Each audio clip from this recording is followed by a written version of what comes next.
And we're singing. We're singing.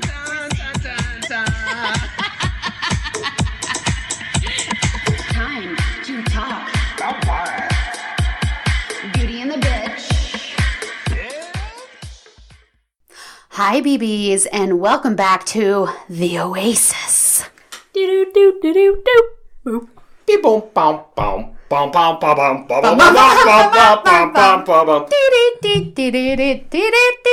Maureen, I'm really sorry I messed up the intro, but it was you sang it so well. It was so good. It just happened. I mean, it's so hard to tell because life is a sham anyways. That's true. Just like in The Oasis. Ooh. Welcome back. We're here to talk today about all things Ready Player One, which is a phenomenal novel by Ernest Cline and soon to be a major motion picture. Do you know what day it comes out? Comes out March 29th. Ooh, so like literally in 5 seconds. Yeah. So today we are joined by one of our favorite people, a techno-savvy 80s-centric gal, Allison. Hello. Thanks for having me. Oh my gosh, she's so happy to be here. Well, that's Am it for today. Thanks for joining us. You were great, Allison. I knew I'd do well. Thank you for having me. So Allison is here today because she also read Ready Player One. So Allison, why did we ask you to be here? What is it about Ready Player One that you like? I think it's more about me. That's here. No, I actually listened to it on Audible. And I really enjoyed it. I can't. So embarrassing. This is why I'm on the podcast to talk about literacy. Get it? No, that's not it. No, I listened to it nonstop. I was probably let's not plug that at the end. So I did audiobook reading. She loves to listen to audiobooks. Yeah, I do Game of Thrones Summers, which I'm caught up, so hurry up. Oh, damn. Mm-hmm. But no, I listened to it really quickly, and like it's the kind of thing where I wanted to be late for work and just like drive around like a crazy. And it was just so much fun, also because I was born in the 80s. And I just, everything about it, I was like, yeah. Yeah, and I actually also listened to the audiobook on Allison's recommendation. That's how I fell in love with Ready Player One. Yeah, and it's narrated by Will Wheaton. Oh my god, of Star Trek fame? Yes. Oh, one of my childhood crushes. Stand By Me. Too. In fact, one of my first childhood crushes, because our family shows were ER and Star Trek. Oh, yeah, and there aren't very many age-appropriate boys in ER. Sure there are. Oh, okay.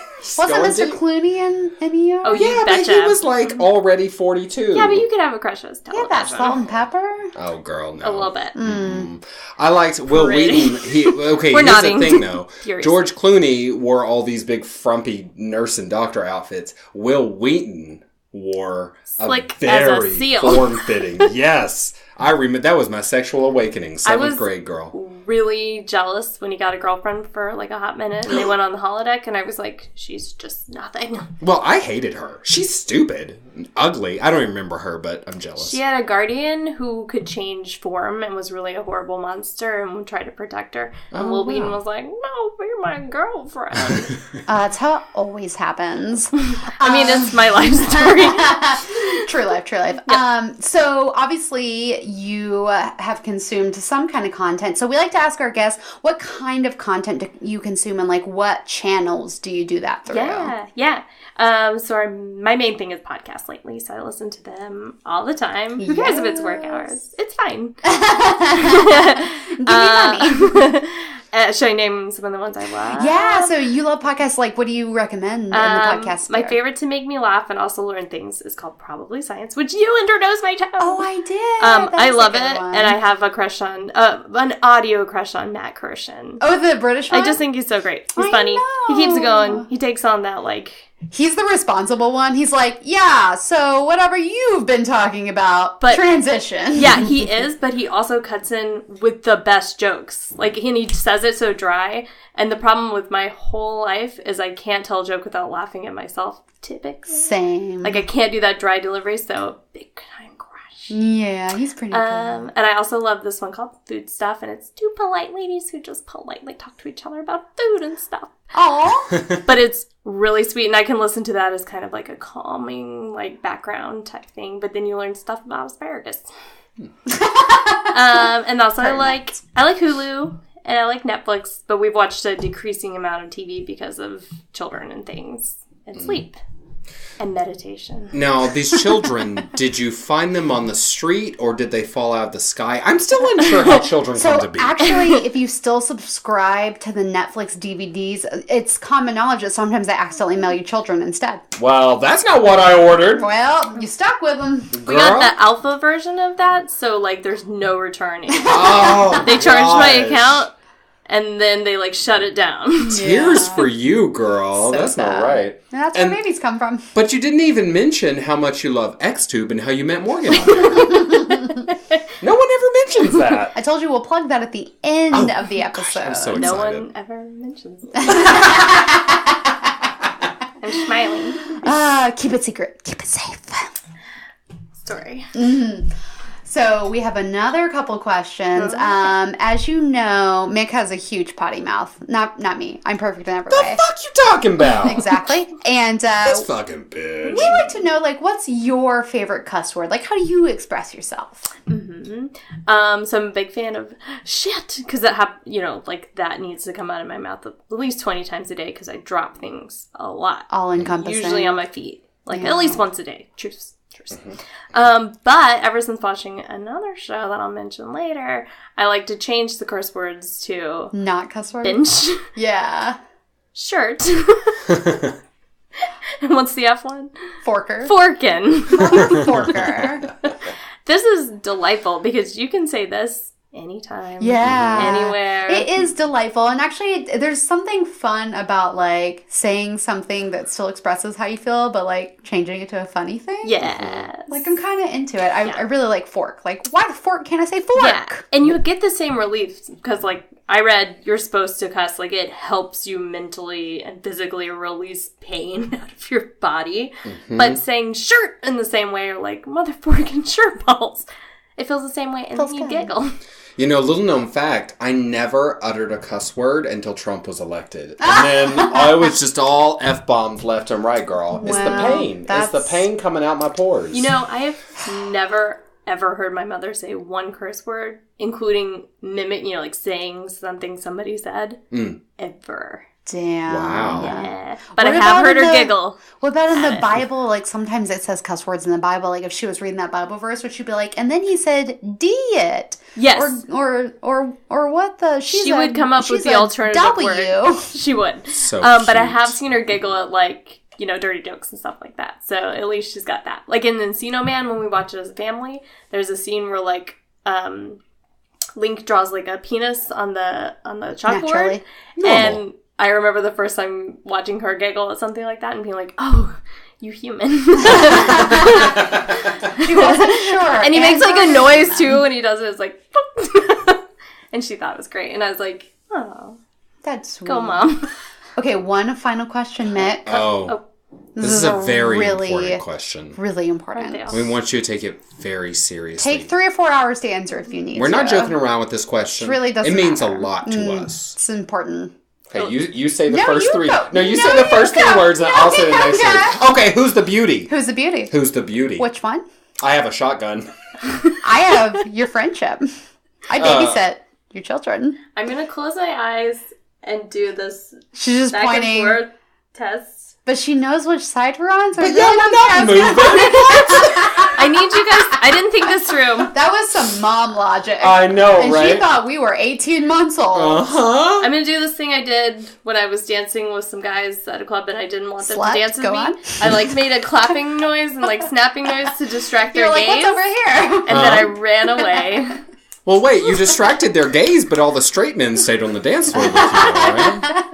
Why'd you get rid of the gays? They're here to help you, girl. To be honest, they're better dancers. Yeah, girl. Until we get drunk and on coke, then it's over. Okay, so Allison has masterfully avoided answering this question by distracting the gays. You guys are attracted to clapping and snapping? Duh, girl! Hello, goodbye, queen! Yes, God! Yes, God! Yes! So that tracks. works, and everything is awesome. Now you know. Okay. I answered that well. Speaking of gays and everything being awesome and secrets, there's all of those things inside of Ready Player One, which, as we said, was kind of a cascade. So Allison listened to the book, recommended it. I listened to it. I recommended it. Mick read it. And now we're all here together. Synergy. Masturbating. Synergy. What? I bring people. She bring the people together. So you're kind of like no, I brought some leader? People. They're in the back. Oh, is that okay? They want the wine. Yeah. They're like cool though, right? They're like cool. Yeah, because I'm like a cool mom. They're my kids. I hope that's okay. They're in the car where they belong. You know, I have to tell you though, completely seriously. That experience of like, I'm going to take a longer lunch break so I can get just a little bit more of this book in. That's the exact same way it was reading it. I could not put it down. Yeah. I hung out with Morgan and her husband, lovely husband Aaron, a couple days ago. Who's that? I don't know, some guy. And they were seeing Black Panther. Right? Yeah, so good. And I was sitting outside ignoring the crowds of gorgeous black excellence all around me so I could read the last couple pages of this book. I did not ignore them. I mean, I was into it. I was very interested, but girl, they couldn't compete with the last 10 pages of this book. Dude, and that's kind of like the hallmark of a great book, right? If you get to the end and like you literally, like nothing will make you put it down. Mm-hmm. That's a good book, y'all. Mm-hmm. And it was. I was like, it was one of those things too where when things are really hyped up, you're not sure, like, is it going to be good or I'm going to be really disappointed and it's going to be awkward because my friend liked it. Not at all. What? Yeah. This whole thing's a lie. But it totally lived up, right? And I loved it. Like, and everything that was kind of cliche about it, I love those things. Those things made it for me. Do you think, do one of you feel comfy trying to do like a 10-second synopsis or like a 20-second synopsis? Because I just realized we haven't really. Yeah. I'm horrible. I'll give it a go. Okay, I believe in you. If you forget something, I'll. Chime in. Yeah. So, we enter the world of 2044 dystopia America with our hero Wade Watts, who lives in the stacks, which is where all the poor people live, and just trailers on trailers on trailers on trailers, literally stacks of trailers, because there's been an economic crisis and global... Like an energy crisis? Energy crisis and like... terrible global warming and cooling. Yeah, and like the gap and the wealth gap has become, astronomical. Trump's America. And... Naturally. So Wade, of course, is poor, but he attends a virtual reality high school in the Oasis. And the Oasis is this giant platform... that bring VR platform, yeah, it's just like a reality. Mm-hmm, so and everything's done there, including all money, pretty much. Yeah, I thought that was. I'm sorry to interrupt. It's one of my favorite parts. About that was it. Fascinating. Yeah, like the fact that all of the world economies are such a shit show that this virtual economy, Bitcoin, very much so, Bitcoin, banana coin, this virtual economy has really become like the standard. I already don't know. Yeah, I was explaining to Michael like 2 days ago, prepping for this, and I was like, no one cares about their clothes in the real world or how they look or anything. But in the Oasis, like they will go to work to earn money to buy nice clothes virtually for their avatar. Yeah. Yes. And so the Oasis was created by James Halliday, who was kind of a Howard Hughes-esque, eccentric, reclusive billionaire genius. Yeah. So he created originally this company with his best friend, and they kind of like had a little bit of a rift and kind of fell apart, but they were still like kind of cool. I saw some of those plot points coming with them. Oh, yeah. And then James Halliday died without children, so he had no heir for his fortune. So he set up this amazing quest called The Hunt, I think, where the objective was he had hidden throughout the Oasis, which, mind you, is a literal universe, hidden 3 keys of crystal, jade, and silver, I think. I think that's the first one. Yeah. And so basically, you had to be the first one to collect all 3 keys and open their... gates, so the keys matched like a gate. So you had to find the keys, and then you had to find the gate, and you had to open them and be the first one to do it, and then you would inherit his fortune, right? So, of course, our hero, Wade Watts, is a part of that quest, but it's hard for him, but then he kind of has a series of fortunate events and things start to work out for him. And then he makes some friends along the way and some horrible things happen. And there's a lot of social strife and there's a lot of social commentary, especially about the wealth gap and especially about corporations versus individuals, and sometimes they want to murder you. Yeah. And your and auntie. Sometimes they can very easily. Yeah, and so basically we follow his quest to see how the hunt plays out. I like how the book. Yeah, that was great. Yeah. I love how immediately he comes up with like nicknames for things, and he takes like his rhetoric is like kind of light.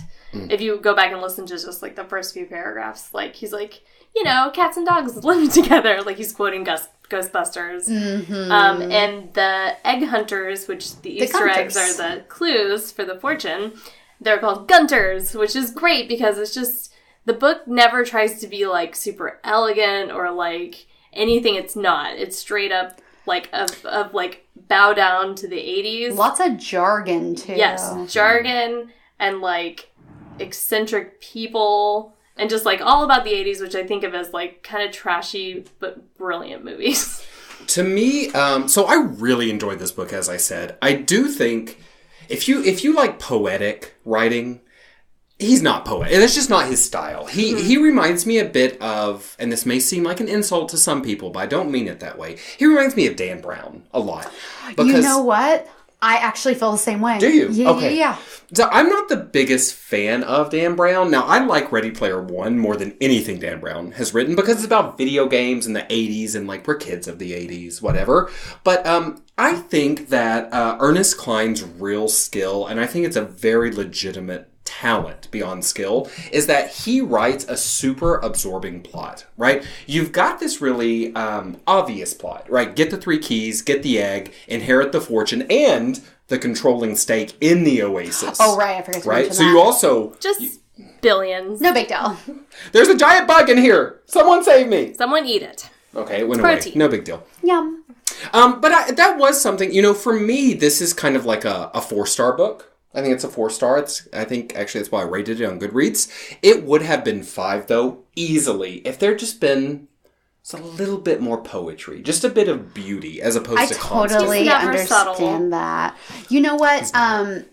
I get what you're saying, and I'm similar in that way because I really love poetic prose and like that kind of like flowy literature. But what I think made this book so accessible to people who are even non-video game people or non-pop culture people is that it kind of broke that stuff down, right? So it might mention the Breakfast Club, and then it might explain in like a couple sentences why that's about the Breakfast Club without trying to be like, this is the Wikipedia page for the Breakfast Club. Like, right? It tried to find like a witty, relevant way to be like, he brought it in the story. Ducky, whatever. Oh, that thing's take candles. Whatever, fuck it. Molly Ringwald's universe. I don't know. So that's like a good and a bad thing because for me, a lot of the stuff I didn't need broken down, so it seemed a little redundant. But for someone else who doesn't know anything about that stuff, that's a great entry point into like understanding the nostalgia aspect. Someone might find their love for 80s culture through this. And I've heard that people have. I heard that's a legitimate, especially sort of younger people who didn't... It's like, Gen Z. That movie. Yeah, exactly. They read this book and they were like, what are all these things that people are talking about? What's Donkey Kong? Right, precious. Oh, we'll never see them again. You know what, though? I was pleased because this is a book about a gamer on a gamer hunt for like a gamer award, right? It's all about games. Mm-hmm. And I was very pleased that he... told us more about all the tabletop games and all the like old computer games. I was like, girl, that was before my time, and I don't know any of that shit. Yeah, I mean, he probably obviously like played a lot. Hopefully, Ernest Cline like played a lot of these and had fun in his life doing all of this. But I mean, he did his research also. Like, queen. It is like a massive index that you could look up of like things to look up and play and do. And that was one of my favorite things about this book is like. Yes, it was very on the nose and not poetic, which I also really enjoy in a book. Mm-hmm. Like, Ernest Hemingway is one of my favorite authors of all time. But we like a little ambiguity. Yeah.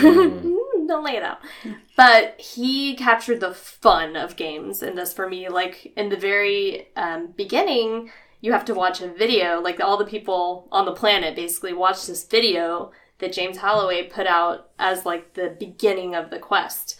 And in it, he inserts himself into scenes from 80s movies, and including the people that are in the 80s movies. And to me, that's just such a dream. That's so fun. Like chilling with Ferris Bueller. Bueller. And it keeps up. And I think, and we'll talk about it later, I think, but, like, the trailer does that too. It's just like a conglomerate of, like, everything you saw in the 80s and 90s too. Yeah.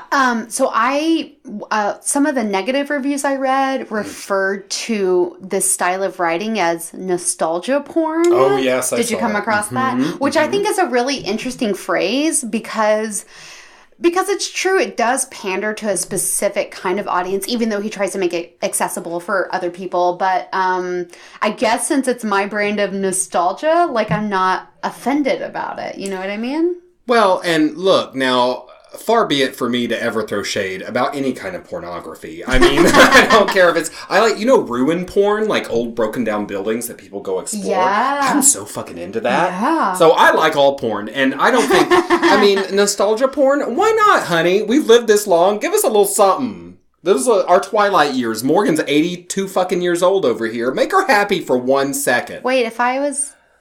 No. Yeah, you were in your prime in the 80s, girl. I'm so youthful. Myself, I wasn't born until 1998, but I'm an old soul. So. I refuse. Oh, you miss Clueless. I did, yes. I also miss Crow's Feet. Oh, okay, girl. You can't see us. No crevices are deep. That's true. That's why I always tell people I'm so perfect and young, and it's because they'll never know. I did want to say, though, speaking of bad reviews, I don't know if y'all remember, listeners, but you probably do. Morgie used to do this thing all the time where she would bring in 1-star reviews for movies or Second books. opinions. Second opinions, yes. And I thought we might do something kind of similar. I have this little thing called Goodreads Gripes. I love it. Okay. I love it too. I'm glad you love it. And I went on and I essentially pulled the shadiest, angriest 1-star reviews. Now, I'm not going to read them in their totality, but I thought I'd just give you the marrow. Give us a snippet. You tell me if that's, like, legitimate or if they're just fucking ridiculous. Okay? Okay, because there is some credence to some of the things they say. I'm like, I hear you, but I also just don't really care. I mean, all 4 of these that I picked, one of them was fluffy nostalgia porn, so we already covered that. But all 4 of these that we picked, I think there's a grain of truth in them. I'm not saying they're completely true. It's not a perfect book. And what is, right? What is The Neverending Story? That's perfect booked. No, it's perfect booked. I don't know if that's actually true.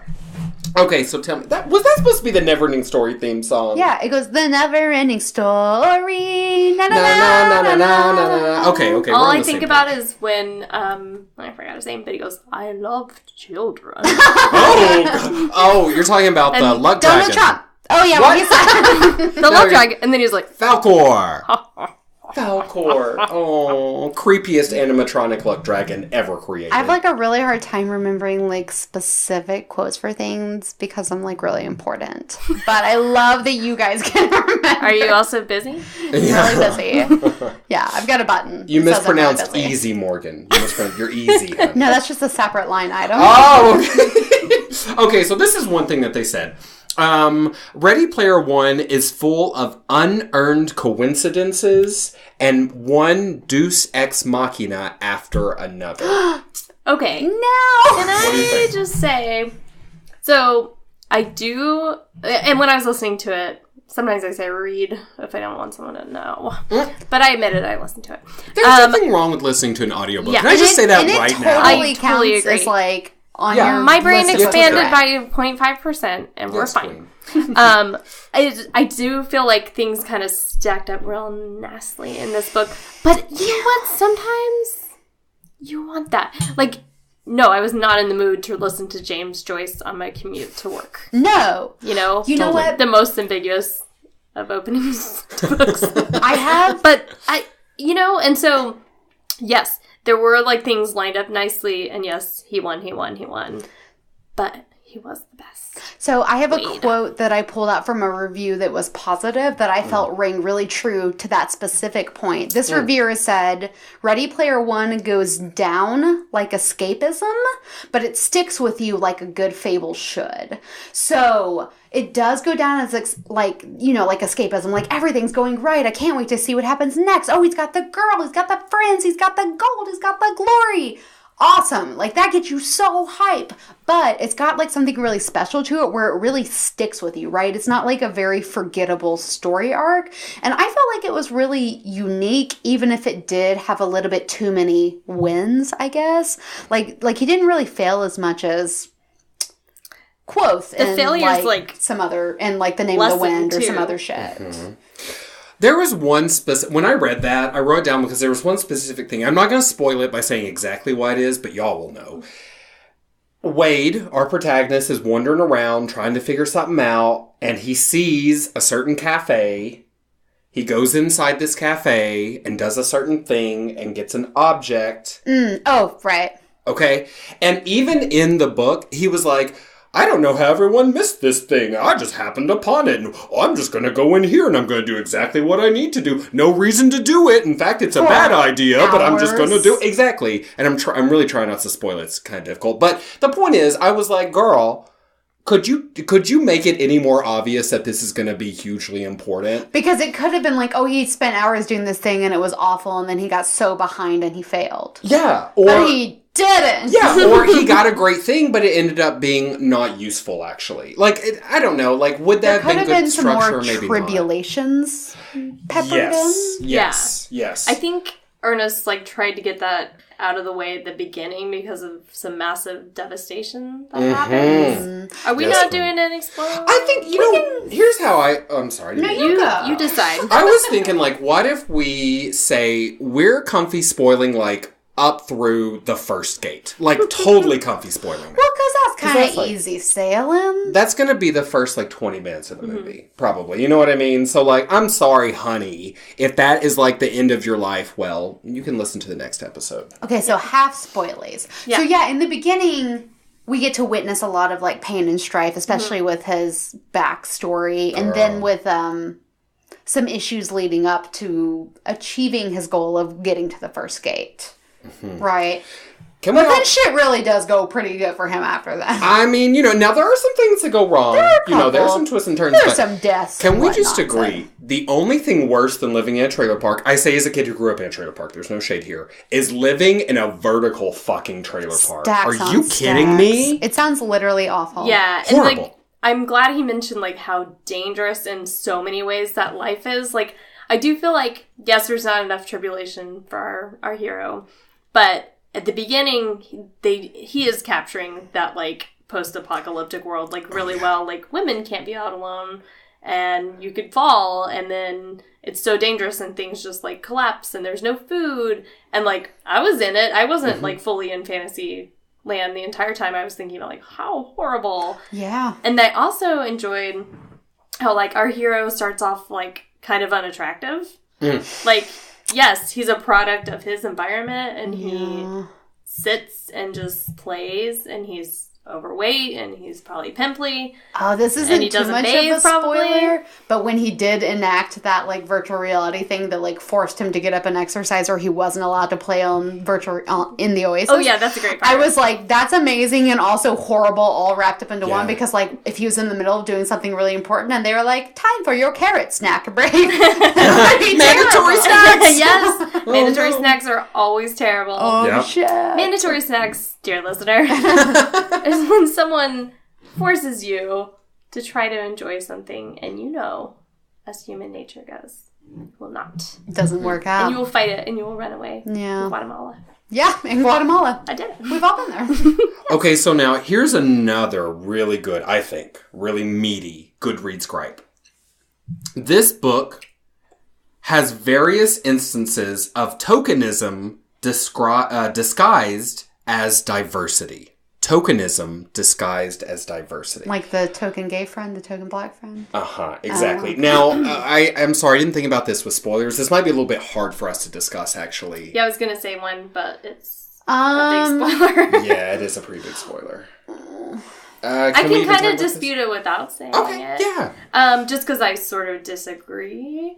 I think in a virtual reality universe, you are going to meet people that they've changed everything about them for whatever reason they have.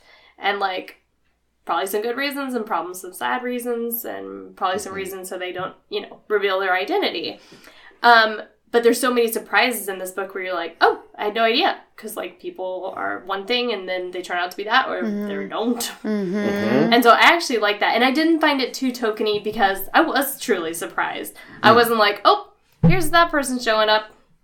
I get it. It's kind of like Ernest, on the Wii when you make a me, but you're like, maybe she's a little taller than like you are. Maybe she's a baller. Yeah, right. Maybe she's a little skinnier. See, and that's interesting because I always make my online characters with like horrible face tattoos. I'm not even kidding. I go for like my characters look so. Do you have a number of how many? Well, like I'm thinking actually like less like on the Xbox or whatever, and more in like in Skyrim or like Fallout. Like my characters always look like scary people you would not want to meet anywhere. When I play D&D, I always pick like a giant orc who's like bloodthirsty and terrible, horrible, because I'm actually a tiny short person. So tiny. You're so tiny.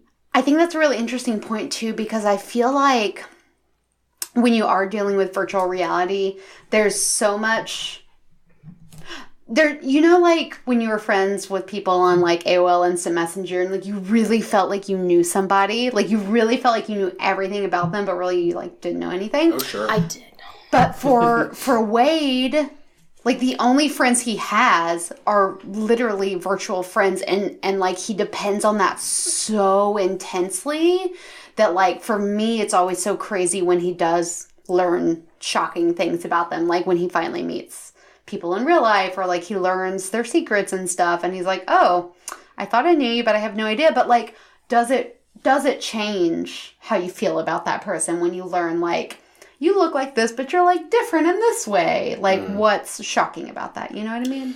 I think I agree with that, and I actually really enjoyed that plot point or that like that interest, because here's the thing, we're doing a great job avoiding spoilers. Everyone is an avatar, so the only person we really know what he looks like is Wade, and his avatar is vastly different from what he looks like. He's hot. He's hot. So what? Because duh.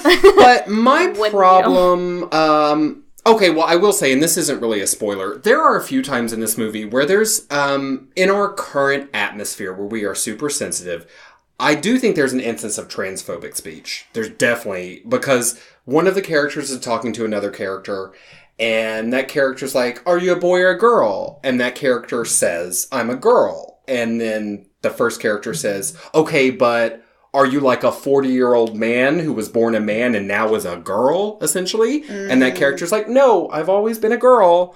And now, look, here's the thing, though. Wade's like 15 or 16 at that point. He is straight. He is not trans. I think if you read that passage, because there were people like flaming out online about it, by which I mean not being super gay, but like freaking out. Phrasing. So be clear here.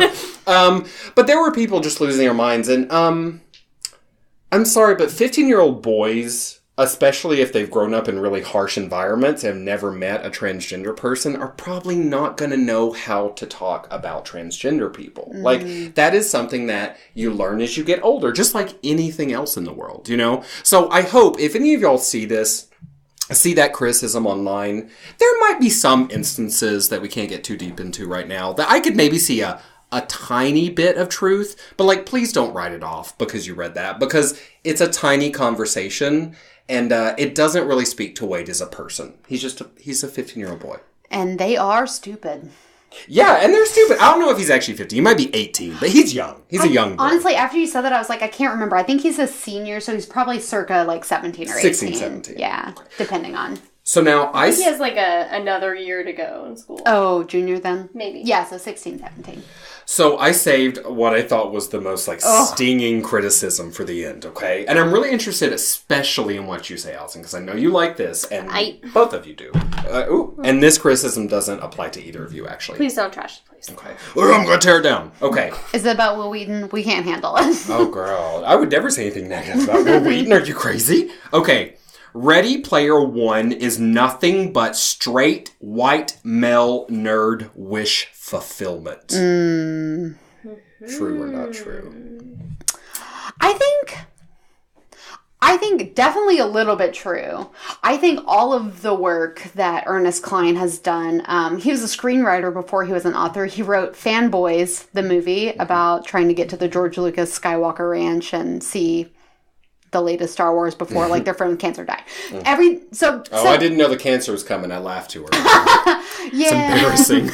But everything he does is a little bit rooted in that sort of fanboy service. Frankly, a lot of sci-fi is rooted in that. My man J.R. Tolkien is guilty of that. Mm-hmm. You know what I mean? Nobody's innocent of that.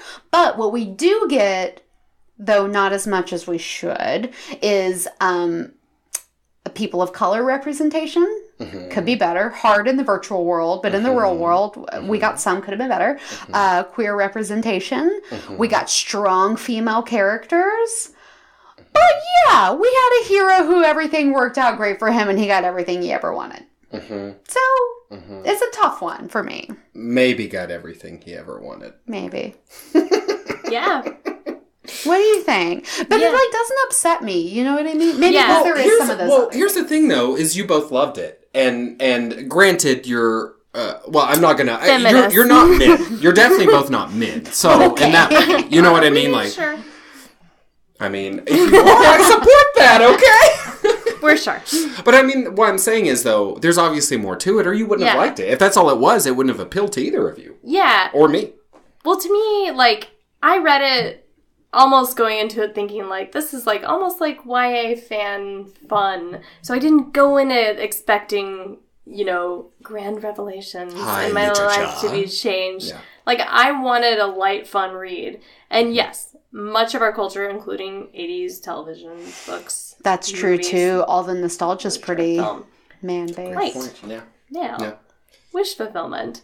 And you know what? There's a part of it that can be gratifying for all of us. Because I never wanted to win the lottery by, completing a Mario Kart tournament. Absolutely. So, it's...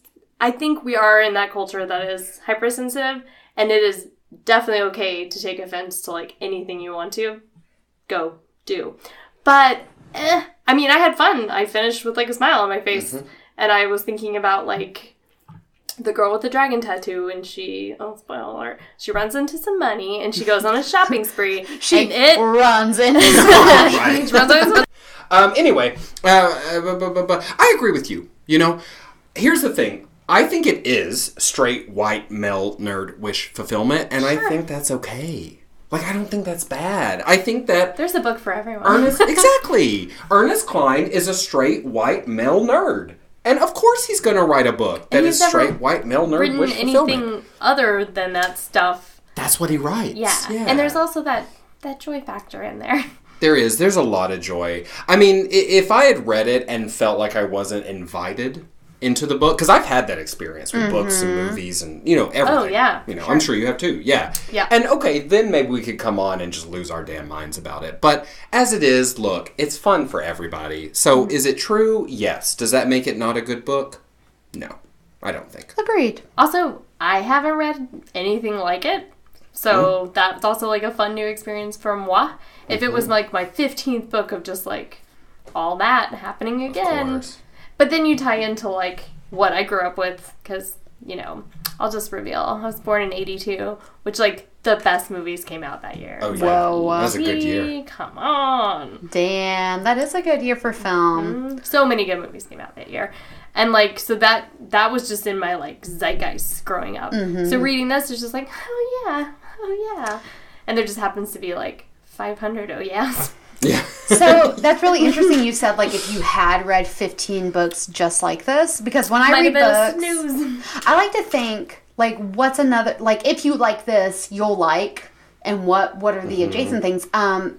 And obviously he has another book called Armada, which Aaron is actually in the middle of reading and said is so just a rehash of Ready Player One, but like with different storyline, but kind of same stuff. So it's like gamers fight off aliens. So if you something. literally want exactly the same thing, read that. But in my head, I came to Ender's Game. Oh, that's what I was thinking of. That's 100% what it reminded me of. Yeah. Well, I'm sorry, but gamers fighting off aliens is the plot of Ender's Game. So Armada, look, I like this book a lot. Armada got savage. Did you read some of it? It did not get great reviews. Yeah, I didn't pick it up. People ripped it to pieces. Did you hear that there might be a possible sequel in the works? I read there's definitely a sequel in the works. Yeah.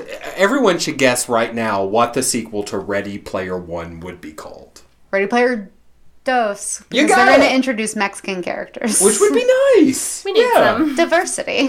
It's set in Texas. Plus, they need someone to come clean all the stacks. Yeah, right. I did think it was so great how the stacks are set in Oklahoma City, my God. which is a sad place. Yeah. Sorry, Oklahoma City, but They know. I'm into you. It is Fine. sad. It's also like... But I thought that was so unique because every dystopian thing is set in like New York City or like LA. Los Angeles or just some coastal thing where the problems can happen. But then he moves to like Cleveland, Ohio, Right, or something. right. That's fun. And in Another the great movie, place. they moved the stacks Yes, to Cleveland, it's a Ohio. different place. They just They keep started it there, They yeah. keep it all together. Poor Oklahoma City. They got written out, girl. They were going to try and ride this movie they wanted to be all the the way to next the bank. Atlanta. Girl. Oh, R.I.P. Oh. Their film career. They're dead.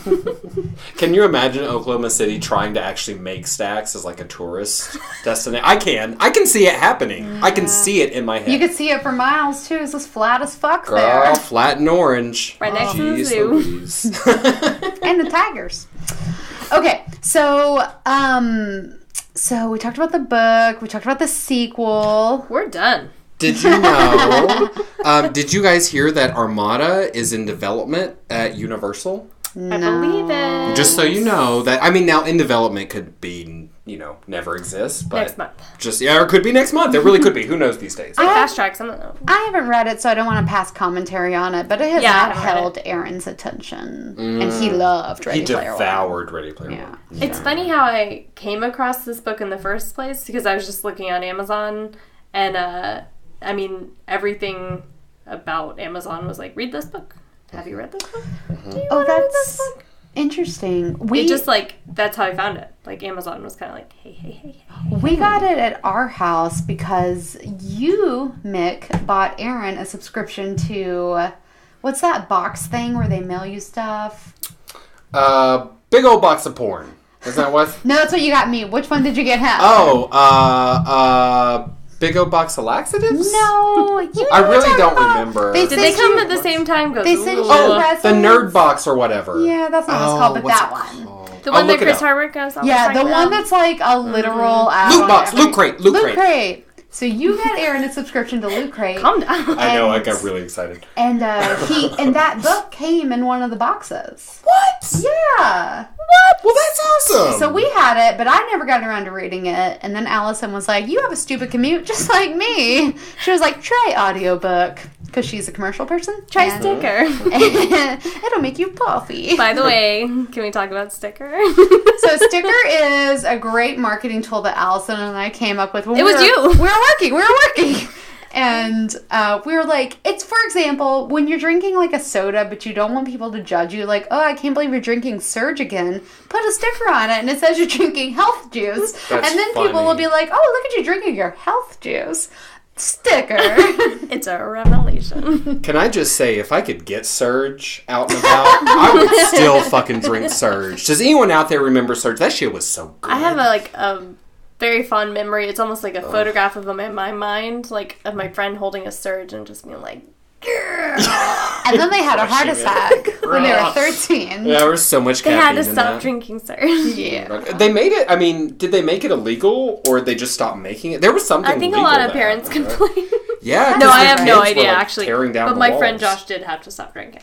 Oh, poor guy. Okay, so before we move on to talking about the movie, do you guys have a favorite book character? Because I felt like so much of the story was Wade. Everything was all Wade, all day. So it was kind of harder to, like, get definitive. I mean, loves. I do agree with that. It was Wade hour. It was. Every hour. Like, a lot. I really liked H a lot. Mm-hmm. I liked H from the beginning.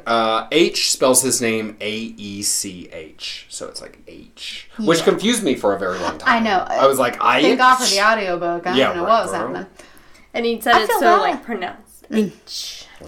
I, of course, was a big fan of Artemis. She is badass. Because she was, like, independent woman, and she was like, I'm definitely more talented than you, and you should, basically her whole attitude was, you should be so lucky, and I was like, yes! Preach it, girl. Yeah, Artemis is a really, a surprisingly good character, female character, to be in this quote-unquote, like, straight white male fantasy, whatever. Like, she doesn't need a man to get by in the world, and in fact, she aggressively does not want a man to get in her way, I think is even more fair. And that was nice to see. It's pretty rare. Yeah, instead of them meeting and getting together immediately, she basically, like, ghosts him for a while. Yeah. She has the power. There are plenty of ups and downs in that relationship. Or lack thereof, who knows? Girl. My favorite character was the grandmom who he befriended at the stacks. Oh. She has one scene, and it's a really sweet scene. Yeah, that was really cute. Spirit. Actually, it was Artemis. Because because of all the things. Like, I was very pleasantly surprised. Another surprise, even in this world of, like, not surprises. She was just like, no, And yeah, definitely she had some insecurities to deal with, but she kind of had her eye on the prize, which was, like, not a boyfriend who probably was a loser. She was focused. Yeah, and that's great. How did y'all feel about, I hope I'm saying their names right, Dido and Shoto? Loved right? them. They were. Is that how you say their name? Yeah, okay. They were so, like, Japanese stereotype that I was like, okay, they're doing that. That's fine. But I did enjoy them, and there was, like, a couple of more scenes, like, geared towards, like, kind of learning about them a little bit more. Yeah, I wish they'd done even more with them. They were a pleasant surprise, and I am glad he included Japan into this world because gaming. Yes. Oh, yeah. I did feel, as far as, like, the white male nerdiness, once again, I know I keep saying it over and over, I felt like when it came to the treatment of those two characters, I was like, a white man's writing this. Like, a white anime nerd. It's not that he doesn't love them, he does. But that doesn't mean that he's not working off some pretty intense stereotypes. Oh, he did, for sure. I was a little cringy at times. Yeah. Although there are people that polite in this world. That's true. That's a fact. And that old school. But I feel like in this world of, like, despair, they seemed like a little too, like, clean cut and everything's fine. They had a little more to them. Yeah. Dido and Shoto are two brothers from Japan who are big gunters in the world and accomplish things. That was spoiler free. Yeah, it's been informative. Thanks. And they're delightful. Like, I always enjoyed the scenes they were. I did too. They were, like, kind of that breath of fresh air in that white world. Okay. Even if they were written a little too, like, so I don't know. But the whole book's on the nose. Like, it's all very, like, here, I wrote it. There was this other character that was, like, a passive, like, he's kind of an asshole. IROC? Yeah, IROC. He was fun. I like so they got TJ Miller to play IROC in the movie. And first of all, there's a hella TJ Miller controversy in the current sphere. Oh, why? Oh, because he, like, raped some girls in college and stuff. Well, he got heavily accused, and it might have happened. Yeah, yeah. So he didn't get like he did, like, settlements maybe. I haven't heard. I know he's back on Twitter, tweeting away.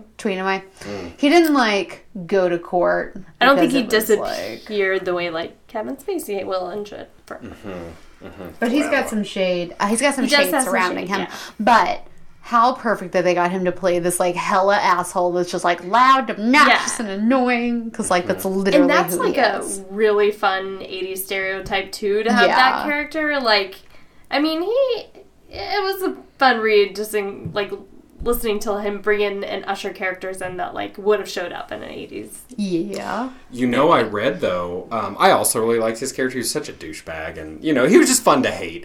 But in the movie, he's got a much larger role. IROC's a bigger role. Because they're changing everything. Mm-hmm. And they described him as, he's a bounty hunter in the Oasis. That's his, like, thing. So they described him as a funny Boba Fett. Oh. Okay, let's talk about this movie. Because shit like that. Can I ask you guys, when you saw your first trailer, what thoughts? My immediate reaction was like, this looks horrible. Okay. Yeah. No one can see my face, but yeah, it's a grimace. I'm grimacing. Big time grimace. I mean, some of it looked pretty, but, the color scheme made me feel sad because it was like a grayish, dullish, even in the, Oasis, everything was like kind of muted. Yeah, which muted. Is like kind of a Steven Spielberg-y thing to do. Like, have y'all seen AI? Yeah. Yeah. How many years of life did that remove from your soul? 73. Yeah. Is that the one with the little boy from Sixth Sense? Yes. Is that AI? Yes. And it's 18 hours long. Yeah, it's so long. It is. Yeah. I don't remember that was the one ends. of the I have no most idea. like excruciating films I've ever like sat through, just because of how boring and slow. So I was like a little terrified he'd give it the AI treatment. And I love Steven Spielberg, and this movie is like almost a homage to him, or the book is like an homage to just him in some respects. He loves Spielberg, but when I saw the second or third trailer, I think there's like 2 or 3 out now. I was like a little more intrigued. I think it's intriguing, but it, like they always do, just so much has been changed that it's just like a lot to grasp.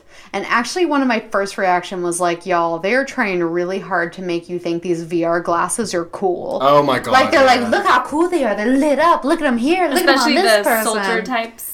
And they're literally, like, could not be further from cool, but also extremely accurate to what VR is. It's not a sexy thing. Can we just talk about, speaking of those glasses, though, Ty Sheridan, who's playing Wade Watts, has the most beautiful lips. He and does when he have a puts nice on the mouth. glasses, it's just his mouth, and girl, all I'm you down. need. I'm down for that reality. Yes, I am. He played Cyclops in the latest X-Men movie. Oh, cool. He was Oh, Cyclops. shit, I don't even remember. My biggest fear about the film is that all the joy and like fun will be kind of sapped out of it, and the cool factor will be played way up, which no one is cool in this book. No. Nobody. These are And all that is loser fine. outcast kids. Yes. And you know, he's already pretty at the beginning. Fine. Yeah. Of course. I didn't even think about that. Of course. I knew that would happen in a big blockbuster. That's like... Well- They weren't going to do like a makeover in a big Hollywood film. I wonder, maybe he'll get ripped and take off his shirt.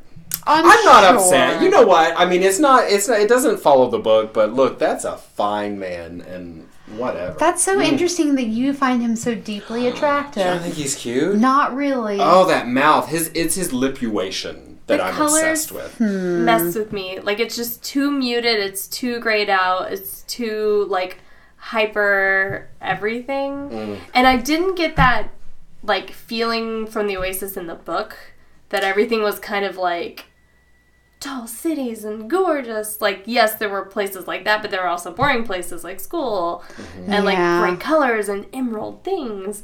And so I'm very curious. Like, it definitely looks kind of like Indiana Jones in the last Also, like, Crystal Skull. everything in the newest Little bit like trailer is just, like, clips and clips and clips of, like, battle, car races, war, excitement, all this crazy stuff going on. And that was, like, frankly, such a small piece of the actual book. Yeah. Like, a lot of it was, like, kind of the build-up to, like, The questing. the action. Yeah. Yeah. A lot of it was the quest and, like, learning about... And the grinding, trying to raise life those and- levels. And, Yeah. So, for sure, I get, like, So cutting much some of that grinding. out, but...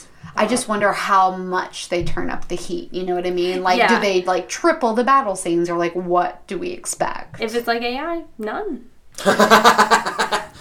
Nothing but a gray screen for 3 hours. Nothing but a child sitting alone for a while.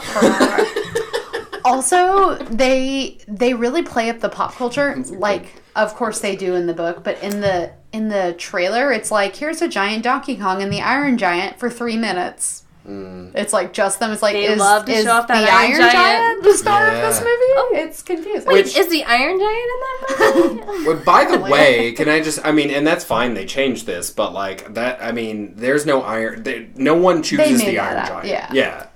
It may exist, who knows? I'm trying not to spoil too much. But like, it doesn't appear in the book. I think the book is like clearly early 80s love letter and later. But I think this movie, they're trying to tie in those 90s kids. They definitely are. Which is fine. Like, I am totally okay with just accepting the book for how it is and then hopefully accepting the movie. I'm going to see them as different things. Because I long ago gave up trying to have expectations of movies to be like books. They don't do it. Case in point, the first Harry Potter, I was like, oh, Dumbledore. You're wrong. You're wrong. But then I grew to love them for what they are. Do you know who you just reminded me of? You know when Homeward Bound, do you know that? Remember that movie? Bound? When the pets finally get home and the oldest dog... No, you're not at all. But when the oldest dog runs over the hill and he's like, oh, Peter. Oh, Peter. And you just reminded me of Jim Carrey. I think Jim Carrey is a good-looking man. He just plays such ridiculous roles you don't notice. I have a very special place in my heart for Jim Carrey. We started watching that show you suggested, Everything Sucks, on Netflix. Oh, yeah. That's like a 90s love story, right? It's so love good, letter to the 90s. And the other, like, we just watched an episode and, like, the theater kid was, like, talking about Jim Carrey. And was like, do you like Jim Carrey? And the, like, nerdy kid was like, I don't know what to say. So he was like, he's good or he's horrible. I don't know. What do you want?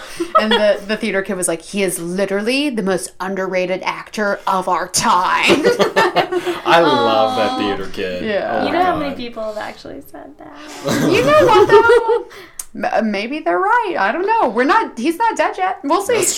That's true. Okay, so let's see now. What do y'all think of Simon Pegg as Ogden Morrow? That was like a new revelation, wasn't it? I feel like they were keeping that under wraps. One of the two creators of Oasis, the one who didn't die. But I don't know. I just found on IMDb. Well, they didn't talk about it until the latest trailer. It was like, introducing Simon Pegg as Ogden Morrow. I love Simon Pegg, so I'm into it. Yeah, I think it's great. I think he has that kind of like wink in his eye the way that Og does. Mm-hmm. And where he's like, I'm not helping you, or am I? Go fight some zombies. Give me your money. I wear slippers everywhere I go. I haven't worried about anything in years. Right? That's how he's going to talk, for That's sure. life. I was happy about that, because I do want... Like, I don't want everyone to play, like, a serious character in this movie. Please, no. Did y'all know, I'm sorry, I just saw this. This would have been better earlier, but I forgot about it. Did you know that this movie was originally planned to release on December 15th? No. And then Star Wars came out, and they were like, no, girl. Yeah. I might be Steven Spielberg, but I'm not an idiot. And they moved it all the way back to March. Yeah. I think that's really smart, because, I grew up, like, in a nerdy house and married a nerdy person and had nerdy children, probably. And so... Yes, this movie lines right up, and the book did too. But for many people, they're going to be like, what's this? You know? And so it does need its own time slot, I think. I agree. So, like, there's really... Because to me, I'm already disappointed because that's just where I'm at with the trailers. Like, so it doesn't need any competition. So March is a great time because you don't want to release it in May, because in May it's like a heavy hitter movie like season, right? Summer blockbusters on the horizon. So March is just perfect because what the fuck else are we going to go see? I guess we'll pay $10 and we'll go see Ready Player One, and there will be a giant Iron Giant probably for 73 minutes, and that's the fucking movie. It's going to be like the barrel battle in the second Hobbit movie, you know what I'm talking about? Lord. That blockbuster ridiculous shit that goes on forever, and you look around unnecessary and CGI. All the children are laughing and all the adults are crying. That's my life. Just like that. It's perfect.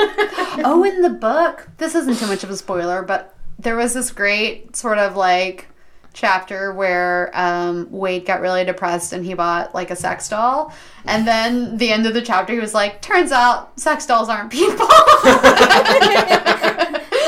I really love, because I was like, if I was like a teenage boy with like some money to burn, like, I'd probably buy a sex doll too. But then by the end of it... Every teenage boy would do that. But then by the end of it, I probably would feel kind of like, I don't know why I did that. It's gross. So I wonder if they're going to incorporate that into the movie.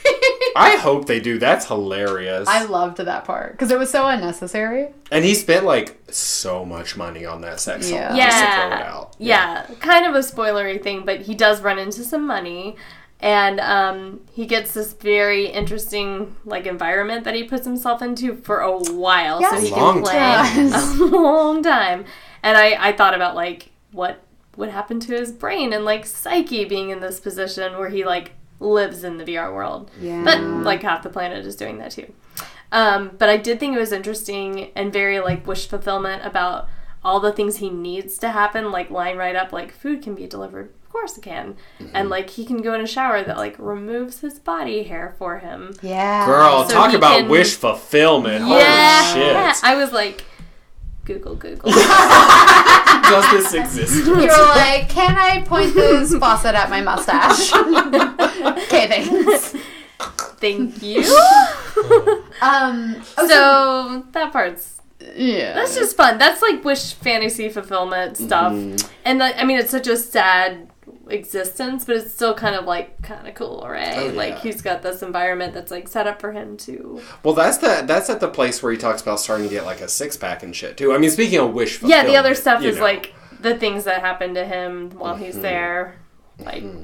Things happen. Mm-hmm. That was when Morgan was talking about having to work out before you can play. Like, that's the same part of the book. So he's like working out. Which I'm kind of into because I could use a little motivation. Girl. You know what I mean? You know what they should do is I should get a thing put into my body where I have to do 10 sit-ups before I get to pee. Every time I have to go pee. You pee on yourself. Don't put that in your body. I should do that. I pee like 40 times a day. So that would be like 400 sit-ups a day. With pee on your floor. What if I just stick a wine cork in my dick? The same that's thing? Actually, I was thinking that was the next step, and it's probably more efficient for you. Okay. Because then you don't have to pee at all. Did you just say I have a huge dick? You're so sweet. Whoa, what a friend! No, listen, but I did have a different direction. I had a real question that's kind of backtracking because it's about the book. Yeah. But Allison, I think this is a great question for you because you have children, and we're always talking about like what age? Where are they?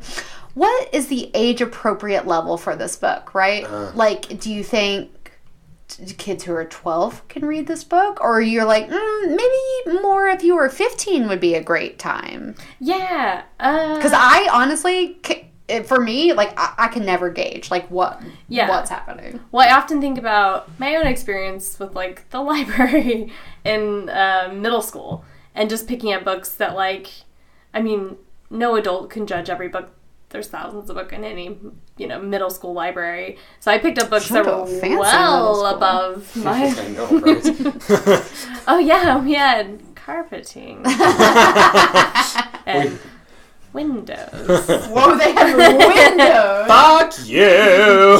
We had 2 old copies of Time and an overweight librarian who touched us inappropriately. But she was nice. I wasn't going to call her out. Anyway, there were some books in there that were above my age level. But I read them, and, some of them kind of were like, huh? And introduced me to subjects that I was uncomfortable with. But I still was reading. Read. So, I'm not going to hand my kid, the Andromeda Strain next year. There's some disturbing things in there. But if she, stumbles upon a book like Ready Player One when she's an avid reader, hopefully, at 12 or 13, I might just talk to her about it and be like, there's some things in here. Yeah. But I don't think I would hand it to her on her birthday when she's 12 and be like, read this book, it's everything. Sure. Because it's not. But yeah, and I also remember begging to read Jurassic Park when it came out and I was in middle school. And of course that book's full of cuss words and very brutal and stuff that I remember feeling so guilty because at that time we were going to church hardcore. Crossing out the words that I had already read. Yes, I went there. But, still... Censoring your literature. Yeah, I censored my own literature. That was me. That's amazing. No judgment. The guilt is real. No. It's alive. Not anymore. But Jesus is watching. I feel nothing. I have no feelings anymore. It's kind of a... Christianity. It's kind of your feelings. It's kind of an iffy thing because I remember similarly in 6th grade I read I Know Why the Caged Bird Sings by Maya Angelou, which is a beautiful work of fiction. It doesn't matter. It's a book. It's a great book, but it also contains an extremely explicit and very upsetting sexually graphic scene, a rape scene, really. And I can see the words right now. Like, it scarred me. I shouldn't have been. My reading teacher shouldn't have let me read that because it was gross adult sexuality that's more about power than it is about bodies, you know? Yeah. Because in 6th grade you think about bodies, if anything. You don't think about all these weird fucked up power plays and like, ugh. Yeah, I wish I'd never read it. There were, like, a few things, like I said, I read from the library in, like, 7th or 8th grade that, like, kind of scarred me, and I had a little bit of PTSD after reading it. And so, yes, I would have, like, taken that back. But, with kids, it's so hard. Mm-hmm. Yeah. It is. I think you have to, like, judge the kid, too. If you have a really sensitive kid who's going to read Ready Player One and be really sad about grandma. Yeah. Well, that's very early. It's pretty early. We already said we would. But it isn't super explicit. There's no explicit sex, right? The sex doll thing would be hard for me to, like, hand over to my daughter. Oh, the sex doll. Oh, I forgot about that. That's pretty explicit. But it's mostly, like... It's just the idea of it, too. Sex is dealt with mostly in, like, abstract, as in, like, masturbation, or, like, he wants to have sex with several people. I don't think he ever does with the sex doll, right? Or does he? And then he's no, he does. It's only like a paragraph, but it's like... I forgot that part. I fucked that doll 40 times for 3 weeks. I must have been looking at... like, remorseful about it. Okay. I must have been looking at, like, the beautiful power line. Well, see, and kids have that ability, too, to just gloss over. They're like, what are these words? Anyway. I think when it is, like, incredibly graphic or just something you're not familiar with or have no... way of reasoning in your little young formative brain. Just move on. Yeah, or you get kind of like traumatized a little bit. So yeah, I think you have to be careful. But I don't want her to read things that don't challenge her. Like, it's not going to be Anna Green Gables forever. Great book. That's a good book. Women Power. And I love that. Have you seen Feminism. the PBS series? I want to. So because we watched the old one, like, on repeat at my house. We had that VHS. I love Anna Green. Yeah, it's wonderful, and it is. It's all about learning and, like, feminism, and, like, she doesn't need no man at first. But it's not challenging the way, like, other books are. Right. Yeah.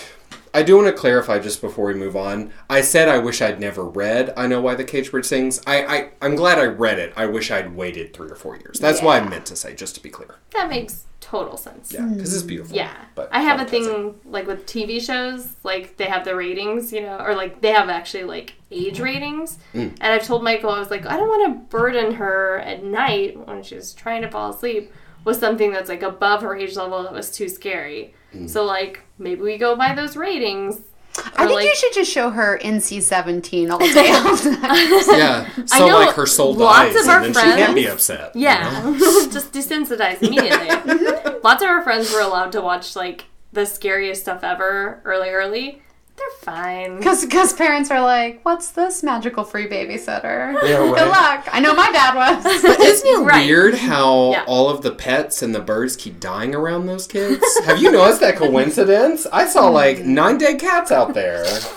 That's just my front yard. That's just what that looks like at all times. And when did you start watching those NC-17 movies? 3.5. See? Well, there we go. Serial killer. New podcast. Our friend, the serial killer, Morgan. It's me. Let's see, babies. Do you have anything else about the movie or the book before we... To me, I don't want to be so negative about the movie, but I just feel like so negative about the movie. It's not your fault. Those trailers are... yourself. They're just, like, not doing it for me, and I have, like, I'm not holding a torch for this, and I think it's crazy because it's a Steven Spielberg film, so there's so much potential, but I feel like they just make it look so cheesy. So I'm really holding out to see the Rotten Tomatoes reviews and, like, what do my friends think. I'm not going to immediately buy an opening night ticket. I'm not going to do it. Mm-hmm. But I love the book. Ernest Cline, he lives here in Austin, Texas. Yeah, we didn't mention that. And he's the screenwriter. Co-screenwriter. He Co-screenwriter. So you go, girl. Yeah. Two for you, Glenn Coco. 3 for you. Yeah, I hope it turns out to be good, but like you, I'm probably going to wait until it comes out and I can watch it at home so I can, judge it appropriately. Judge it appropriately. Yeah, yell at it when necessary. Well, do y'all have any hopes and dreams for the movie? Like, what's your wish? Oh, I want to see Ty Sheridan shirtless. Right. That's your, number one. I know that's vain and, so, shallow, you double but that's down. Literally my number one thing I want. So I'm really hoping for my hopes and dreams to see more Simon Pegg because I really like Ogden Morrow as a character and I feel like there's so much good to be there and I guess what the last battle's gonna look like, right? Because they're all, look at all these guns and all this fun stuff we have, so it better be fucking good, you know what I mean? Yeah. What about you, BB? I think like I said earlier, I hope the joy is there. And the pew pew pews. But yeah, more Og. I loved his character. He was kind of like a nice little breakout. If the joy is not there, you should go on and troll Steven Spielberg and just hit him up on Twitter every day and just say #where's the joy. What's a troll? Oh girl, you are, you dumpster troll. She's so cute though. Rude!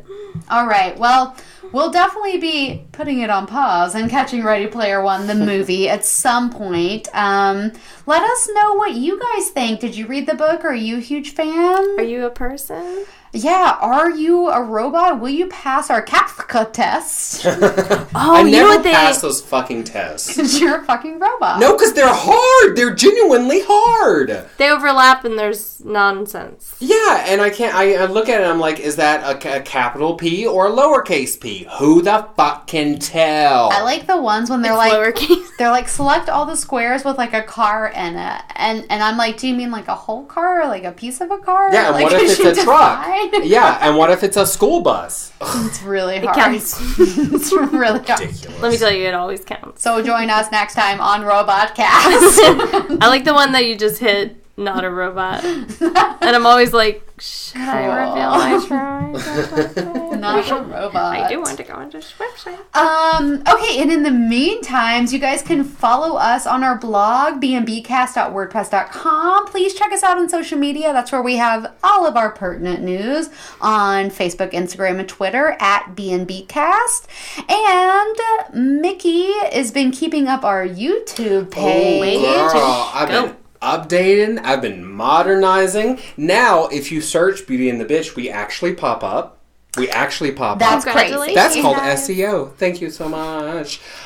Check us out. Just search Beauty and the Bitch. You can also search Let's Queer Witcher 3 if you're interested in watching any of my Let's Plays of Witcher 3. I change it from Let's Play Witcher 3 to Let's Queer Witcher 3. I love it. For two reasons. One, obvious. Two, because no one else has a series called that. So I was like, girl, and now I'm at the top of that SEO. Yeah. Oh, it's perfect. You're number one forever. Yes! But of course, we also have every single episode of the podcast on our YouTube channel. You should definitely check that out. Please do. And while you're on YouTube, subscribe to my channel, Literary Darlings, and follow me personally on the gram at Morganized Mess, which is a new handle that I'm totally adjusting to. Adorable. And catch B&B Cast on the gram. I'm on there for sure. And my blog, morganizedmess.com. Mwah! Allison, where can our followers catch you on the web? In real life, you can catch me at work or at home. But don't come over. Catch her at home at her address is 490. Oh. And my phone number is... Oh, wait. I actually have a sign on my door that right now says, don't ring or knock, which means don't come over. Hashtag children. But no, I'm on Twitter at aseal, which is ASEALE. And I tweet about once a year. She's keeping up. Which is my level of Twitter. And my gram is at Gwyneth Says, which is the funny things my daughter says and does. And it's my kids. So don't be a creeper. But check it out. They're funny and adorable. And we always like to plug something in pop culture that we love, like something that's make us happy. This week, I want to plug book 2 of the King Killer Chronicles, which I'm almost done with, called The Wise Man's Fear. Side note, Patrick Rothfuss, listen, I know you get a lot of shit because we're all ready for book number 3 to come out. Like, let's get on with it. But secondarily, why is it called the King Killer Chronicles? When are some kings going to be killed? And I need to know. And I will be Googling your personal address. Mickey, what would you like to plug? I'd just like to say, I've got a good plug, but there are nerds screaming that question all over the internet. All over the internet. You're not alone in your screaming nerddom. So I would like to plug something that I know is dated, but I just really began to enjoy it. It's a show called Black Mirror. It's on Netflix. I didn't watch it for the longest time because I don't know, it looked fucking boring. I'm not gonna lie. It looks fucking boring. It's not. Mm-hmm. It is fantastic. The first 2 seasons are the English originals. They're on Netflix now. But seasons 3 and 4 are Netflix originals. They bought it and produced it. I didn't know that. Still pretty Britishy. Yeah, it still has that British feel. We're on season 2, so we haven't even got to that. Oh, you haven't even got to that yet, Queen. I'm not going to spoil anything, obviously, but almost every single episode of that show either blew my mind, made me cry, or turned me on. And if you've seen them, you know what I'm talking about.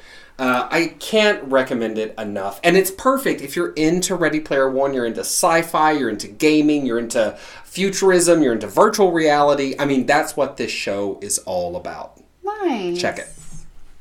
And if you want to lay awake with your eyes open in the dark, watch that show right before bed. Yeah, it'll keep you up, no doubt. Yeah, it definitely haunts my dreams. And it's maybe not the best. I'm so glad you said that. Maybe not the best show to binge watch. Yeah. Oh, yeah. Because it's kind of like Handmaid's Tale in that it will drag you down if you watch episode after episode. Yeah, it's like a one and done at a time for me. Yes. Me too. And not before bed. What you got plugging, girl? The thing I've most enjoyed recently is The Good Place, which you can find on Hulu and Netflix right now. So good. I've rewatched almost everything, which is saying a lot for my limited television viewing time. It was a show tailor-made for me because it goes into moral philosophy and the ideas of judgment and a good place, an afterlife, a bad place. And also just, like, straight-up comedy gold. So funny. / Ted Danson, who is our national gem. If anything ever negative comes about him, I think I'm going to just give up media forever. Yeah. But no, I can't recommend that show enough. And also, Kristen Bell, come on. She's so great. Yeah. Mother forking shirt balls. She's a messy bench. Yeah, she is. All right. Well, be sure to check out those things, and we'll hit you next time, babies. Bye, Mimi. Thanks for having me. Oh, You're welcome. We love you. You're the best. I am the best. So weird. I don't even like you, but I'm glad you're here. Okay, bye.